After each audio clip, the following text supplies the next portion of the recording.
Morning, everybody. Welcome to the Thursday, March 11th meeting of the Oversight Committee on Personnel. Delegate Young, Chair of the subcommittee. Got a few bills this morning to vote on and to take up. Everybody has the agenda from the other day. What we have here, HB 837, collective bargaining teachers at the Maryland School for the Deaf, separate bargaining units. I'm going to actually hold this. There's some kinks being worked out with some of the amendments that were offered and some of the discussion in the Senate. So we're just going to hold this one for now. Move to HB 904, state personnel, collective bargaining, exclusive representative access to new employees. There are amendments associated with HB 904. If June, if you're all right with going ahead and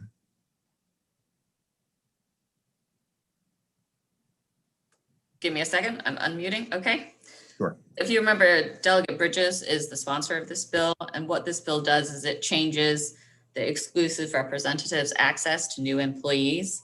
What the amendment does is it actually allows the new employee together with the exclusive representative to choose to meet remotely due to public health concerns. In the original bill, it was the exclusive representative alone that was allowed to do that.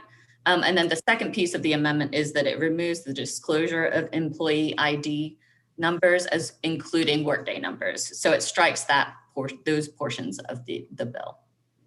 And there's a movement in the Senate. These amendments conform to the Senate version. Yep. Yes. Well, actually, the Senate has slightly different amendments. So what the Senates are a little bit different. So they're not actually in conformity. Okay. Yeah, these were coming from the sponsor, correct? Yes, this was basically to address USM's concerns in their unfavorable testimony. Got it. Okay. Then I'm going to motion on the amendments. Oh, sorry. Go ahead. Delegate Geraldine Valentino Smith. Thank you. Just a question. I remember when we originally did this bill a couple of years ago, it was something about phone numbers. And I heard you say something about what, are we amending anything with respect to what phone numbers will be given out? There's nothing about phone numbers. What the notice that is required to be presented to employers includes employee identification numbers. So I assume that's a positive identification number that's linked to the job description or the job position. And it's also workday numbers, which are I heard you say something about workday. So it's a yes. That's Workday with a capital W. So it's like a system that a lot of different employers use, like track like days off, as well as like your time off, time accumulated. Employee management system. Salary. okay. So it's not their work. Sometimes it was that their cell phone number might be given out, and that's what we hadn't done a couple of years ago. Workday number is not their potential cell phone number. Yeah, but okay. It does but that part is actually struck out by the amendment. So. Okay. Yeah. Thank you. Okay. I just remember the debate last year or a couple years ago on phone numbers. Thank you. Motion on the amendment. Excuse me. Sorry. Yeah, go ahead. Delegate Bites. Which bill are we dealing on right now? Sorry, Wendell, we moved to HB 904. We held HB 837. So we're currently Okay, great. bargaining. So on the amendment. Motion for the amendment. Move the amendments. Move favorable. Second. All right, any discussion on the amendments? All in favor of the amendment signify by saying aye. Aye. Any opposed? On the bill as amended, all in favor signify by saying aye. Which bill is this again?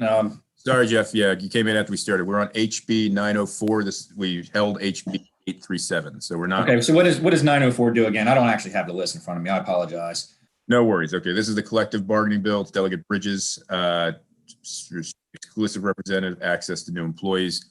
And June just discussed the amendment that clarifies, and also USM had some concerns during the testimony. They were only folks that were opposed, and the amendment addresses those concerns related to certain identifying information related to employees.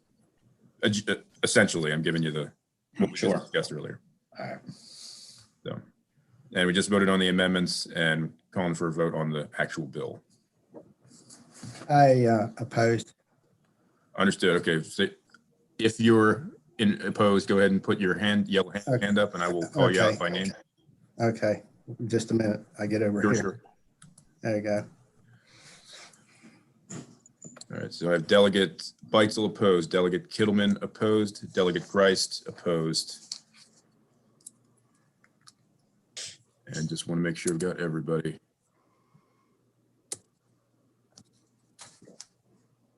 Thank you, folks.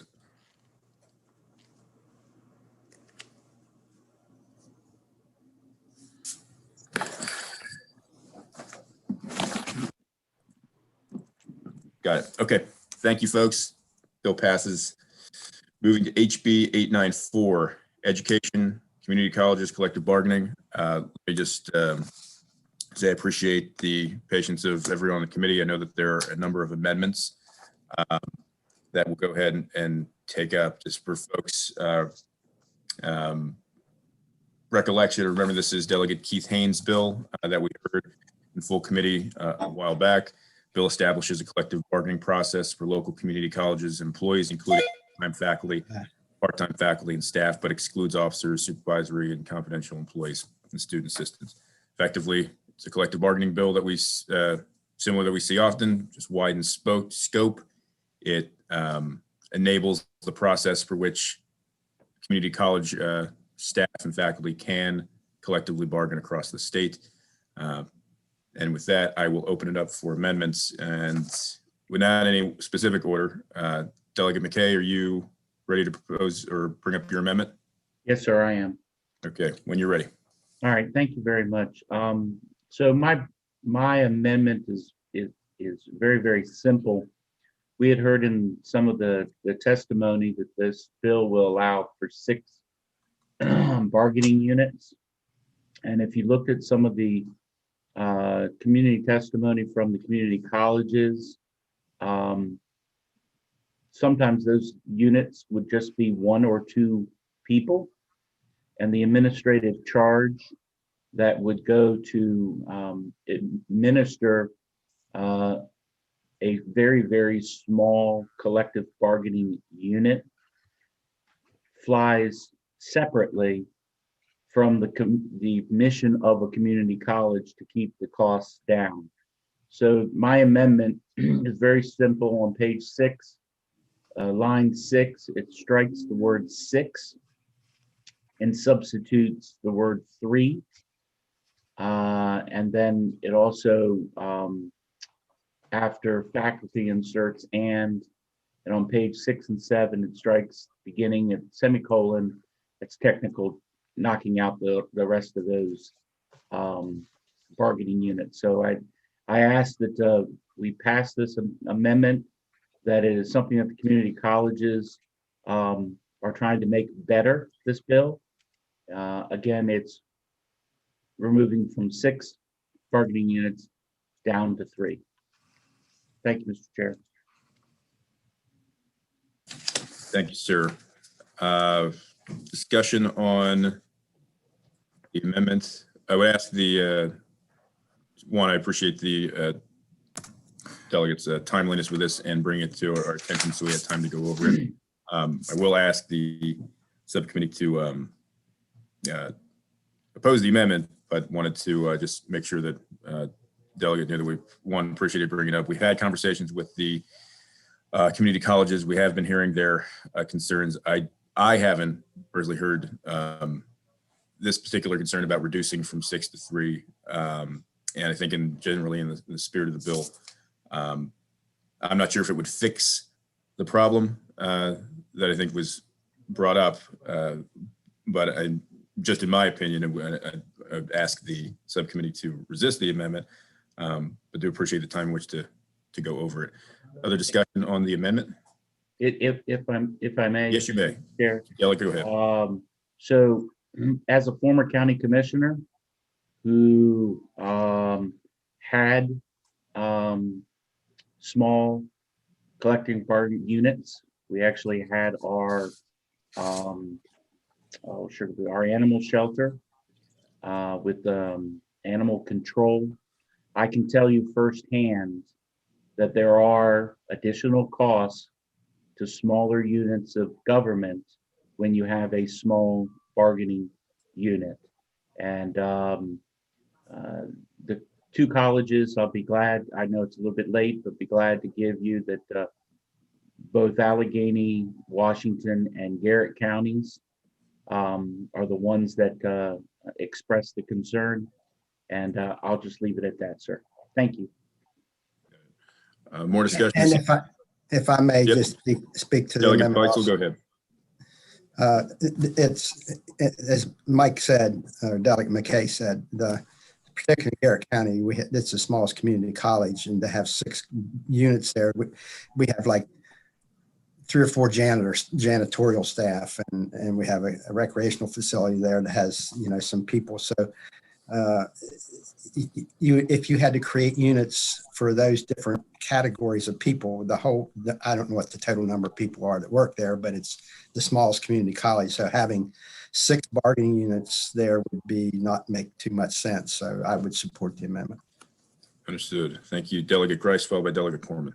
Yeah, actually, the community college did make us aware, and I would presume that all of us received the same email.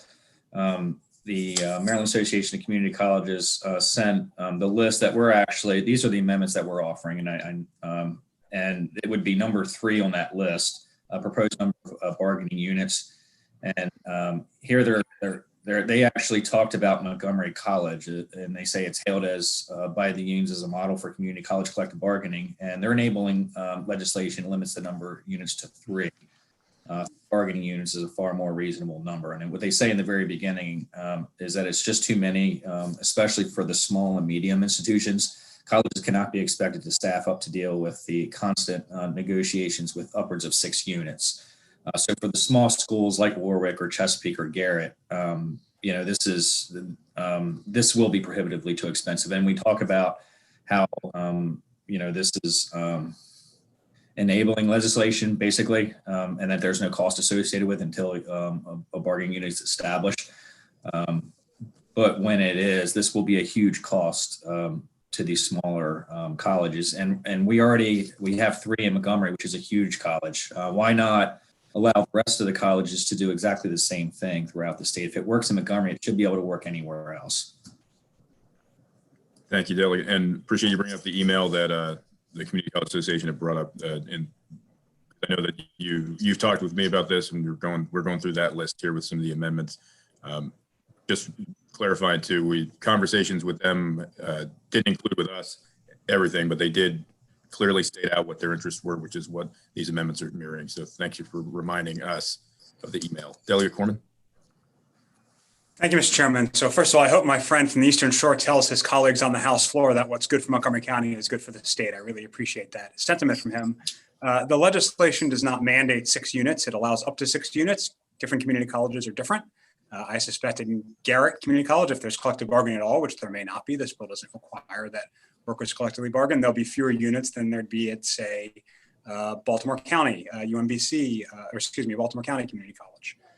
Given the difference in size and scope and workforce. I did notice that, one of the things that Delegate McKay's amendment does is it strikes the ability for community college police to collectively bargain. I don't think at Montgomery College they are collectively bargained. I don't think that's a unit we have at Montgomery College. I don't know if you meant to foreclose that or not, but I think the reason you allow for 6 is because different types of workers are different, right? And might need different relationships with the management and different issues to negotiate. The fiscal note clearly explains that it's about $3 per employee for collectively bargaining costs, the overhead cost of collective bargaining, not the impacts of what might ultimately be collectively bargained if the workers decide to do so. That doesn't really matter if you have 87 units or 1 unit, that's $3 per eligible employee according to the fiscal note. So I would stick with the sponsor of the bill and the chair of the subcommittee in resisting the amendment. Delegate, further discussion on the amendments. Mr. Chairman. So, Delegate Price, go ahead. I just want to ask a question to you as the chair and the committee. We've seen the list and you know which amendments are coming. Are we going to reject every one of these amendments? Because if we do, we're probably, I would suggest to our members that we'll offer these as 4 amendments. So that way we can actually have the entire House of Delegates actually have a debate on these, because I don't want to be redundant. I don't want to do it here then again on the floor. So if we're going to reject every one of these amendments in subcommittee, my suggestion would be to the Republican members that we just offer these on the floor. I understand. So while I know that we've gotten them ahead of time, and I know that both sides have been having discussions, if that's how you feel that we would, one, I agree with you, having the robust discussion is preferable to a smaller one so that it's out in the open. If you think that these would be best discussed on the floor, I'm okay with that if your other members are okay with that as well. Well, I just asked a question also. Go ahead. Jeff, I support your suggestion. If in fact it's, just be honest with, if you're going to reject every one of these amendments, it's no use to waste your time. Because we offered the easiest one first. This is the most simple amendment. They're doing it in Montgomery College. And I would presume if we're not going to accept the easiest amendment or the most reasonable amendment, that I would presume that we're not going to accept any of these amendments altogether. Gotcha. Let me ask a question too. Pat, you said you had conversations with the community colleges. Are there anything that they said that you feel the committee would be willing to change? Well, I'll mention this too, and because we're just having a discussion here. We had amendments that were going to be offered by the committee, and I'm bringing this up to the full sub so that we're all aware, because we're going to have to bring it up at some point. Last night, the Senate worked out agreements with the community colleges where they actually have, and I've already gotten word multiple times, they've taken away their opposition. We have committee amendments that were going to address some of the things that the committee had, and I think, addressed some of these issues that came up from the community colleges, but it was in a committee amendment. That amendment's ready to go, but the compromise that came last night from the Senate to conform our bill to the Senate version, we don't have the official House amendment yet. And I guess what I'm trying to tell you all is that the intent isn't to necessarily just shoot down everything, but we do have a conforming amendment that would agree with the Senate and addresses the community colleges concerns enough that they have withdrawn their opposition to the bill if it's amended with their amendments that they've offered in the Senate. All that to say that I want to on. When could we see that?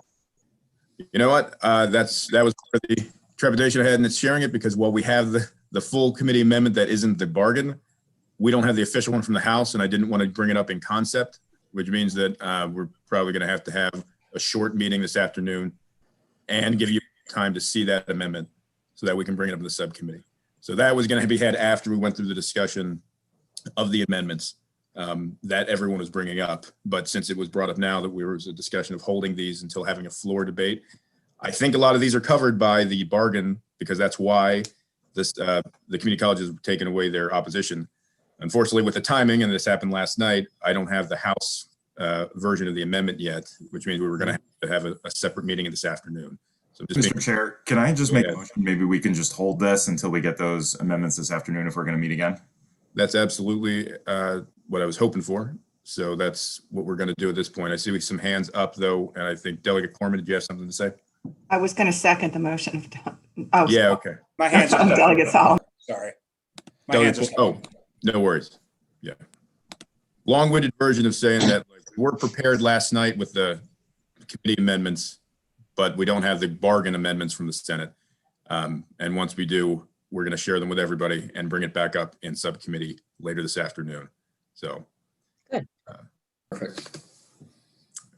So with that, we voted one out. I appreciate the time and the and your patience and getting together this early in the morning, especially after the long floor session yesterday. So once I have these amendments, it'll be out to the subcommittee.